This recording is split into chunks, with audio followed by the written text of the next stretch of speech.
The Daybreak Plus on WGRZ Plus, and we had a little taste of winter this morning. It was snowing. Yeah. Lightly, flurries. It was flurious. Why are you so darn flurious all the time? You know, you didn't get the memo that we had. Apparently, we had an audition for Guys and Dolls today. Right. I didn't even. I was walking by a mirror. I'm like, wow, yeah, that dark on dark looks, looks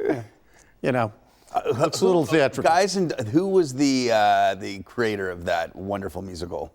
Oh, you're going in the deep end of the pool when I was content and standing in the shallow end. Wasn't Marlon Brando in that? Frank Sinatra. Like there were, a like lot Frank of Sinatra. Well, a bunch of people were in that. Right. It was a big one. Hey, so the skies are brightening. Look at that. It's Not right. Bad. It went from cloudy to sunny as expected. All right. So I'm going to get out of the pool now. Yes, you can. It worked out today. Yeah, we had clouds and some flurries this morning, just decorative flurries. But it's going to be mostly sunny. Cool, though, today. Temperatures only in the 30s. Rain tomorrow in the afternoon, kind of a 3 to 5 p.m. window of when some rain, maybe some thunder rolls through. And showers into Thursday. It'll be much warmer on Thursday as numbers rebound back into the 60s. Today, 39, mostly sunny, down to 36 tonight with increasing clouds. Tomorrow, 52 with some afternoon rain. Numbers are still chilly, right around or a few degrees either side of freezing, but there's the clearing that has taken place. Still a few flurries in the hills, but those will come to an end as we all begin to see the northerly flow bring us a decrease in cloud cover today. So it is going to be nice. Future look shows that with the sunshine, but temperatures staying in the 30s. There will be a little bit of a northwesterly wind, 5 to 10, maybe up to 15 miles an hour. And then tonight, cloudy. There may be a few flurries tomorrow morning, but then here comes the rain that will be here again in the mid to late afternoon. Perhaps some thunder out of this too. And then the showers will continue into Thursday night and then be more widespread Thursday morning. Notice on Thursday, temperatures low to maybe even mid 60s. And then some of that rain continues to push through and push east, leading us to a drier Friday. Then the weekend right now, not looking great. A pretty good chance of rain on Saturday, and there may be some lingering showers into Sunday too. So cooler morning clouds. Those have already given way to mostly sunny skies. A little bit of a breeze tonight. Partly cloudy, clouds thickening up down to 26. And the long-range forecast for the Falls and for Buffalo, rain tomorrow afternoon, showers into Thursday, dry on Friday, rain Saturday, showers into Sunday, and then next week, 30s for highs on Monday, and there could be some snow showers. Not totally, it often, let's be real. We've never had an April where there hasn't been snow, okay, of some kind, maybe even just a trace or a measurable amount of snow, but it's going to happen. So there it is on Monday. For the south towns in the southern tier, a very similar forecast, decreasing clouds eventually, rain later tomorrow, showers Thursday, and then there is that weekend rain for Saturday and Sunday. Weekend, the first weekend of April. It is not the first weekend of spring break for many kids. That's the following weekend. And I hope it warms up because next week does look cool here and across the entire eastern seaboard, maybe even down into Florida. So I know my spring break for the kids is the following week. I think it's the same for most. Yeah. Hopefully it warms up by then. Yeah, and this will be the last weekend of spring skiing for right. Resorts are closing a week from today. Yes, and I looked at Holiday Valley. There still are snow slopes that have snow on them to ski. I think Kissing Bridge, too, has a final weekend. On what has been a good ski year. Yeah, it was really good. Absolutely. There was plenty of snow for the ski areas this season and not a lot of melting in between, so it worked out really well. All right. Yeah. Well, today also marks day 3 of the annual league meetings for the NFL, and potential rule changes are on front of everyone's mind. The biggest controversy surrounding the tush push. Turns out the Bills are one of the teams that support a ban on the tush push, despite using it all the time. Head coach Sean McDermott was pressed about that issue yesterday. Yeah, I mean, I feel, I think similar to how I felt at the combine. I've done, I've dove deeper into more of the data on it, and just thought more about it as well. And my position hasn't really changed at all. I feel where I'm most concerned is, even though there's not significant data out there to this point, my biggest concern is the health and safety of the players, first and foremost. What are you seeing with the health and safety of the players? Since, as you said, there is really no data to say there's injuries. Like, what are you seeing that has you concerned? I think anytime you get in, it's two things. It's force, added force, number one, and then the posture of the players. Being asked to execute that type of play, that's where my concern comes in. Yeah, and you saw Josh injured his right hand in that last game on a goal line play. I can't remember if it was actually a tush push, but you put a lot of players and a lot of force going back and forth. I'm not, a total ban on it. I'm not sure or a modification of the rules. Well, it is interesting that the Bills are behind it, because I didn't realize that it's the Bills and the Eagles, the two teams, because of their quarterbacks. You don't see Kyler Murray doing the tush push, or smaller quarterbacks, or Kirk Cousins, or even Aaron Rodgers. Not a lot of quarterbacks do it effectively. You got to have that size. Yeah. So you can see why we do it, or the Bills do it. Well, with Josh's size, I think he'll be They can do it anyway. Protecting the defense a little bit more. I feel like they can get in just, without the push anyway. And a lot of times that he does that. It's more of a quarterback option than it is a tush push. Right. But as we get closer to the draft, a lot of people are wondering if the Bills are going to add more help to the secondary. They re-signed Christian Benford, nice deal over the weekend. But some people are looking at a familiar face that might return to the team. Our Sports Talk Live team discussed the possibility of adding cornerback Stephon Gilmore. Former Bills first-round pick, right? Stephon Gilmore has been bandied about as an option. He'll be what? I think it's 35 years old at this point. I don't know. He played well with the Vikings, but again, it would be a Band-Aid at best, right? Whichever one. I'm not seeing it. I do. Yes, it's the name resonates well as a guy who, of course, has a really good NFL track record. But the age is a problem, and at that position, and how much you need to be mirroring, and he would be just kind of filling a spot. He's not coming to a team, I don't think, to be a backup guy, but I can't see him doing much more than that, whether it's here or anywhere else in the NFL. If he's playing to, try to, and I don't blame him for this, try to collect another paycheck if it's there. The question would be, is a guy at the stage of Gilmore's career any different, better than Dane Jackson, a guy younger, more familiar with the situation? And that's where I think we all just are in agreement.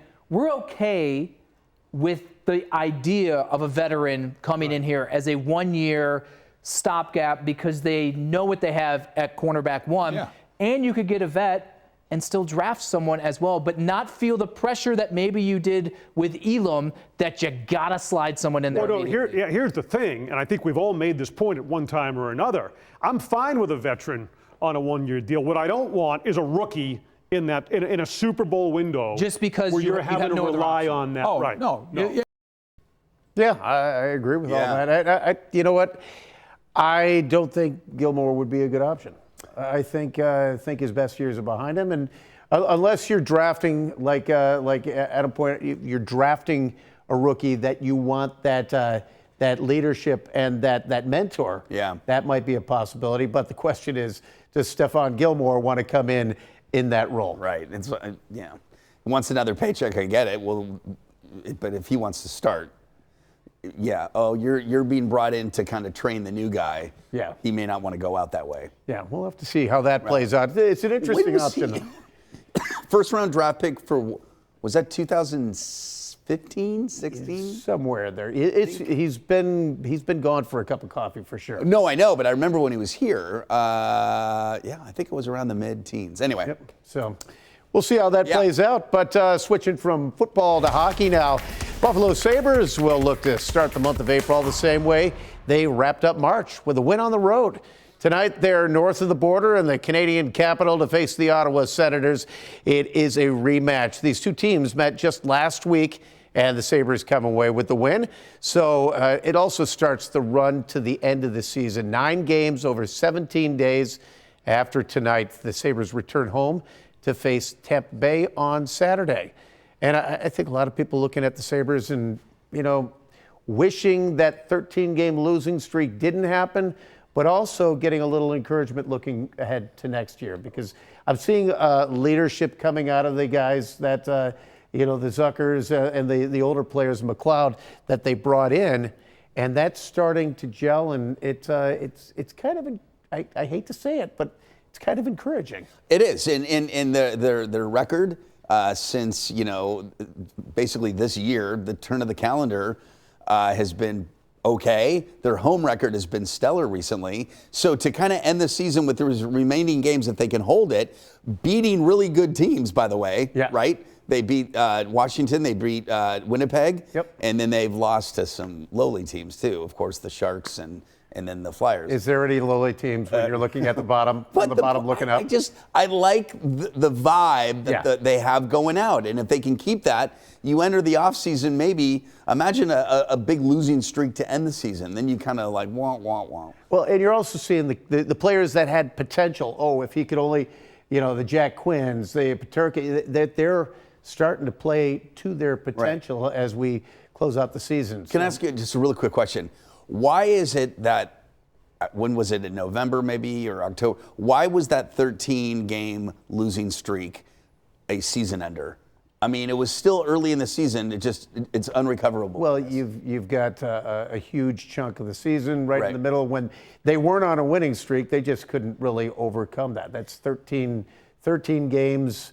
A potential of 39 points. So, and you said, had they even split those, or maybe gone 7-6, they'd be in a much better position. Right. So maybe even close to a playoff spot. Yeah, what if? What if? We've been spending 14 years saying, what if? I love living there. Oh, right. In the what if land. This is great news. Salem Field is being called one of the best minor league ballparks in the country.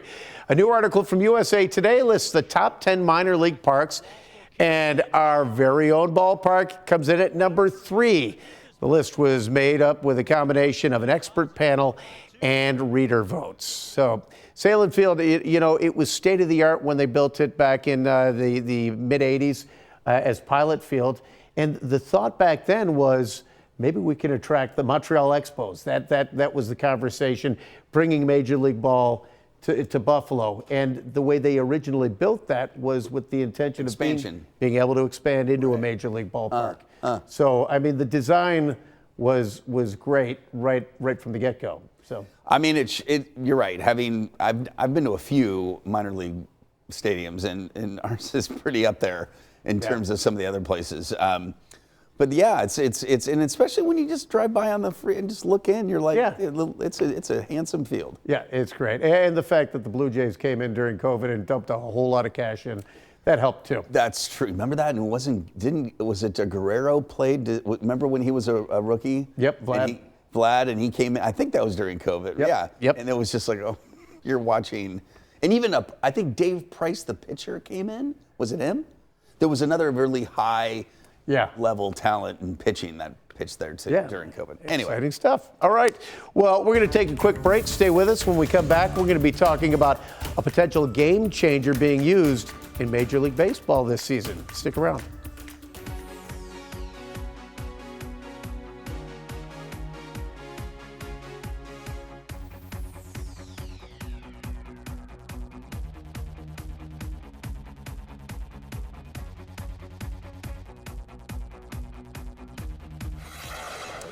All right, well, baseball is underway in the major leagues, and some of the sport's biggest sluggers are talking about what they're calling a game changer. It's called the torpedo bat. NBC's Tom Lamas has more. See ya!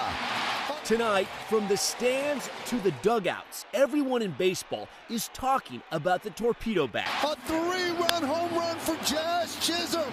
The balls just keep flying out in the Bronx. And how it may be helping the Bronx Bombers live up to their nickname. In just 3 games, 15 homers so far, 9 on Saturday alone. 3-2. With several Yankees going yard using a torpedo bat. The bat worked. A 3-run home run. It looks like a bowling pin, designed with more wood in the middle of the barrel, the sweet spot where players want to connect with the ball. Some of the game's stars amazed. I have no idea what they are. Is that right? They should send a few over here if they're going to be hitting homers like that. It was developed in part by physicist turned coach Aaron Lenhart, who spent 6 years with the Yankees but jumped to the Marlins this season. It's definitely been surreal for the last, couple days. Kevin Smith tried it out while playing for New York. So the bat looks weird. How does it feel when you hit the ball? It doesn't feel much different, man. I remember going up to the plate with it last year and catchers were laughing. I was laughing. But when you get the science behind it and you kind of understand it a little bit more and you start taking swings, when you're swinging, it doesn't feel much different. I don't know the science of it. I just play baseball. Jazz Chisholm hit 3 home runs with it this weekend. I started using it the last week and a half of spring, I think. I just never looked back after that. But the player that hit the most home runs this weekend at Yankee Stadium, Aaron Judge, says no torpedo bat for him. He blasted 4 home runs over 2 games using a traditional bat and says, why change something if you have something that is working? Well, they're not for everyone. Players on the Rays, Blue Jays, and Twins are using them as well. And after this weekend, we bet others may join them. That seems really weird because they were so adamant about the bat and rules with pine tar. Remember that? Oh, yeah. And so if the pine tar was too high. George Brett. Remember him when he charged the umpire being tossed out? Yep. So how can they redesign a bat? I mean, I'm assuming it's made for anybody has access to it. Yeah. Yep. It reminds me, too, if you ever played Little League Baseball, there was a fungo bat. Have you ever heard of that? Right, yeah. Where that's where you would do outfield practice. Yep. The ball would go farther, and it was easier to get it up in the air. Right. Because of the design of the bat. But you would never be able to use that behind the plate or in front of the plate. Now, it's just...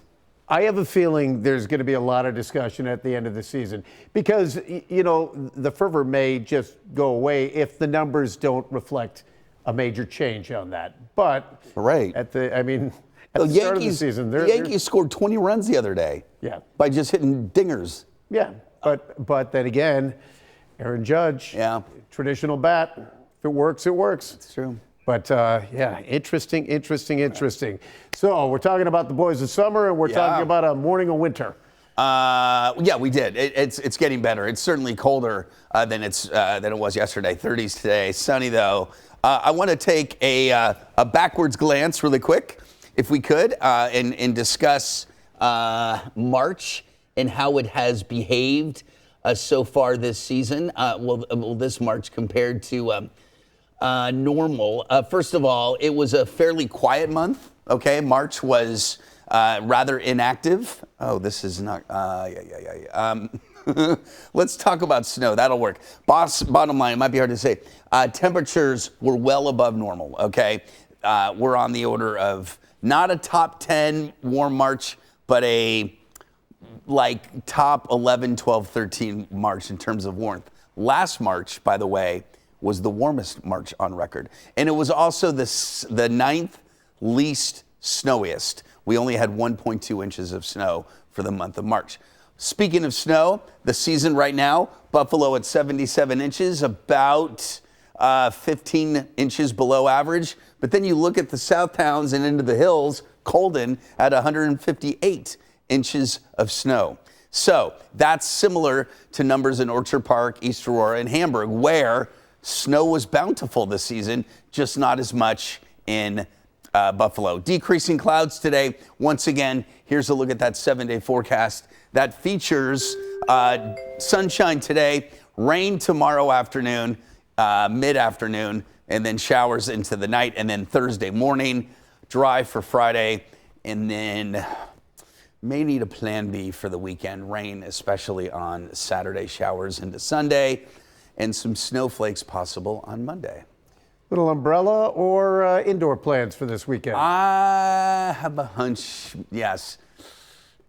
Saturday looks kind of soggy. Maybe there's some breaks Sunday. We'll see. All right. We'll see.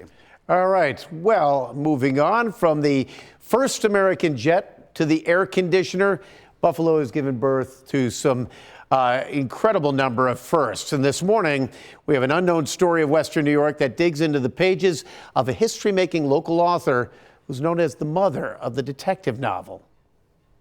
Who doesn't love a great detective story? But what you may not know is the great American whodunit novel started in the pen of a Western New Yorker named Anna Catherine Green. She grew up in the New York City area. Her mom passed away when she was young, and her father married a woman from Buffalo. So when she was really young, she ended up moving to Buffalo, New York.